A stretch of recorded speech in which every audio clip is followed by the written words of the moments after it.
حضرت امام اعظم ابو حنیفہ جس دور میں پیدا ہوئے ہیں، اس دور کی خوشخبری تو اللہ کے رسول نے قرآن کریم کی آیت پڑھ کے دی تھی۔ آپ کہیں گے کیسے؟ میں قرآن اور صحیح بخاری پیش کروں گا، توجہ رکھنا۔ سورت نمبر 62، سورت جمعہ، آیت نمبر 3، وَآخَرِينَ مِنْهُمْ لَمَّا يَلْحَقُوا بِهِمْ۔ اللہ فرماتے ہیں لوگوں، صحابہ کو کہا ایسے کچھ لوگ آئیں گے، آخرین دوسرے ہوں گے، لما یلحقوا بہم، جب بھی آپ کے ساتھ نہیں آئے، بعد میں آئیں گے، دین کی خدمت کریں گے۔ صحابہ کرام عربی ہیں، انہیں امیین کہا ہے۔ اجمیوں کی بات کی، آخرین۔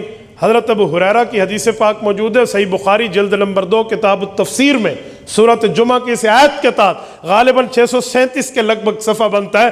حضرت امام اعظم ابو حنیفہ رحمۃ اللہ علیہ کی خوشخبری ہے۔ تو حضرت ابو ہریرہ کہتے ہیں میرے دل میں اٹھی یہ بات کہ اجمی کون ہے جن کے بارے میں اللہ کے رسول بات فرما رہے ہیں۔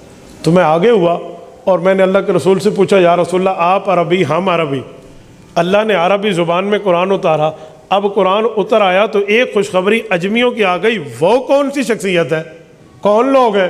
تو اللہ کے رسول نے حضرت سلمان فارسی کے کندھے پہ ہاتھ رکھا، امام بخاری فرماتے اور اللہ کے رسول نے حدیث پڑھ دی، لو کان الایمان بالثریا، لو کان العلم بالثریا، لو کان الدین بالثریا۔ تینوں روایتیں ہیں، علم کا لفظ صحیح بخاری میں ہے، باقی مسلم میں اور مسند احمد میں ہے۔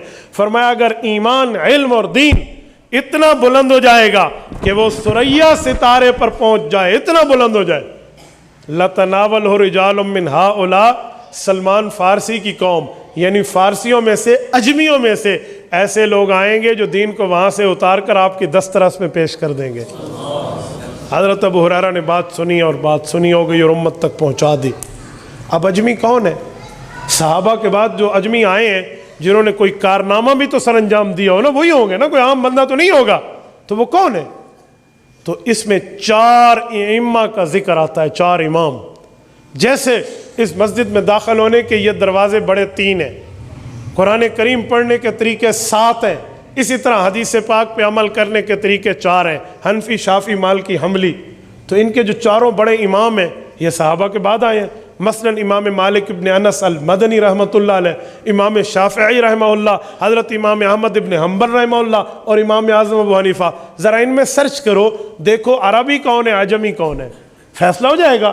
امام مالک ابن انس کی قوم کا نام ہے بنو اصبحی، یہ عربی قبیلہ ہے، عجمی نہیں ہے۔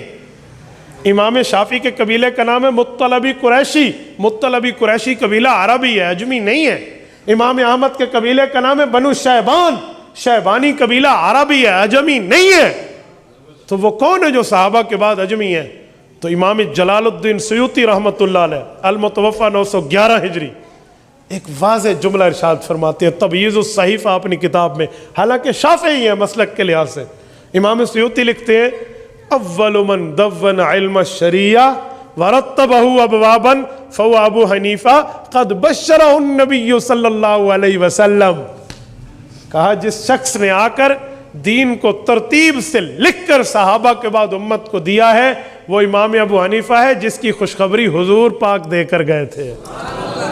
اچھے زمانے میں پیدا ہوئے، بات قرآن نے کی ہے، تشریح حضور کے فرمان نے کی ہے، اور یہ عجمی امام ابو حنیفہ کی ذات اقدس ہے۔ اس کے بعد جو بھی آئیں مراد لیے جا سکتے ہیں، لیکن اول وہلہ میں مراد امام ابو حنیفہ کی ذات اقدس ہے۔